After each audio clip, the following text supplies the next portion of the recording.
यह वचन 1 तीमुथियुस 1:9, 1 टिमोथी 1:9 में लिखा है, ग्रेटर दैन, ये जानकर कि व्यवस्था धर्मी के लिए नहीं पर अधर्मियों, आज्ञा न मानने वालों, भक्तिहीनों, पापियों, अशुद्धों और अपवित्रों के लिए है।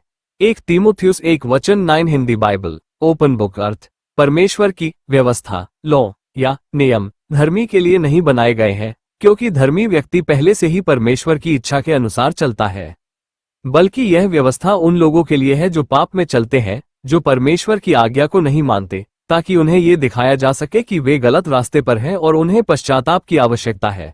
उंगली से दाहिनी और इशारा सरल शब्दों में, धर्मी व्यक्ति को नियम से डरने की जरूरत नहीं, पर पापी को है, ताकि वह अपने अपराध को समझे और मसीह की ओर मुड़े। परंतु पहले तुम उसके राज्य और धर्म की खोज करो तो ये सब वस्तुएं तुम्हें मिल जाएंगी। एक फरीसी था। दूसरा टैक्स लेने वाला फरीसी खड़ा होकर परमेश्वर से कहने लगा, हे मालिक, मैं शुक्रगुजार हूं कि मैं दूसरों की तरह नहीं हूं, डाका डालने वाला, बेइंसाफ, कुकर्मी या इस टैक्स इकट्ठा करने वाले की तरह। हर हफ्ते मैं 2 बार उपवास रखता हूं, हर चीज का 10वां भाग देता हूं।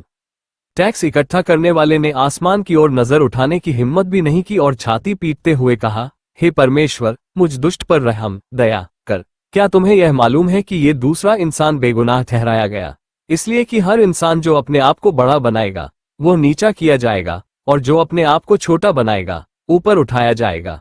एक छोटी टिप्पणी है, जो लोग खुद को दूसरों से भला समझते हैं वे समझ जाते हैं कि याहवे की निगाह में क्या है। मुक्ति के अद्भुत सत्य को वे लोग समझ पाते हैं जो अपनी सही दशा को जानते हैं। विश्वासी पौलुस उन लोगों की ओर इशारा करता है जो मसीह में विश्वासी हैं और परमेश्वर की इच्छानुसार जीते हैं। उन्हें नियम शास्त्र की आवश्यकता नहीं कि वो उन्हें कायल करे, रोके या दंड दे।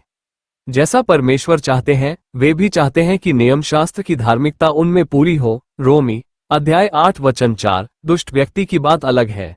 रोमी अध्याय 8:4 ताकि नियमों और आज्ञाओं की उचित मांग हम में जो शरीर पुराने स्वभाव की प्रेरणा के अनुसार नहीं परंतु आत्मा के अनुसार चलते हैं पूरी की जाए।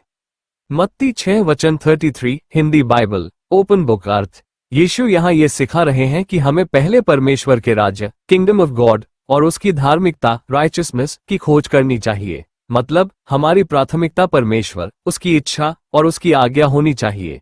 जड़ी बूटी जब हम परमेश्वर को प्रथम स्थान देते हैं तो जीवन की बाकी जरूरतें, भोजन, वस्त्र, घर, सफलता, सुरक्षा परमेश्वर स्वयं पूरी करता है। सरल समझ, मनुष्य पहले अपनी चिंता करता है, क्या खाऊं, क्या पहनूं, कहाँ रहूं। पर यीशु कहते हैं, पहले परमेश्वर को ढूंढो, क्योंकि जब परमेश्वर तुम्हारे जीवन का केंद्र होता है तो बाकी सब चीजें अपने आप व्यवस्थित हो जाती है। उंगली से दाहिनी ओर इशारा यह वचन हमें सिखाता है। 1. प्राथमिकता परमेश्वर का राज्य हो। 2. परमेश्वर की धार्मिकता में चलो। 3. तब वो हमारी हर आवश्यकता पूरी करेगा। 1. प्रार्थना, ग्रेटर दैन, हे प्रभु, मुझे ऐसा हृदय दे जो पहले तेरे राज्य और तेरी धार्मिकता को खोजे।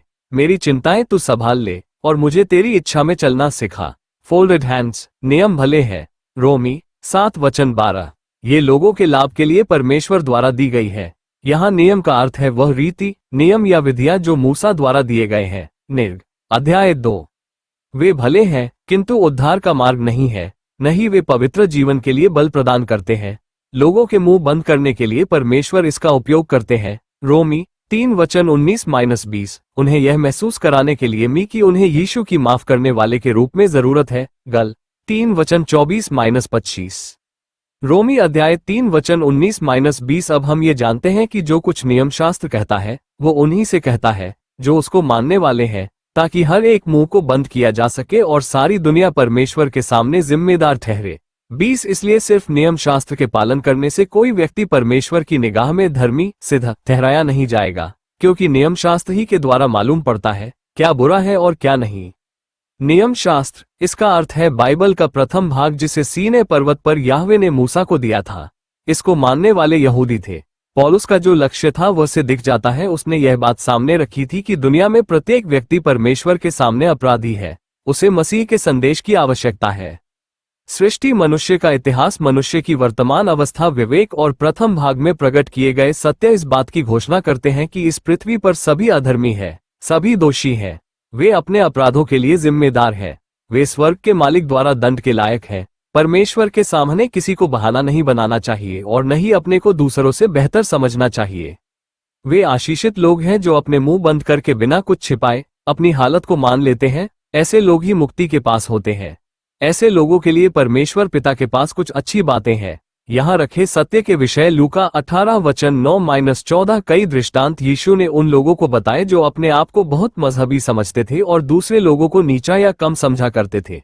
2 जन मंदिर में भजन कीर्तन करने गए।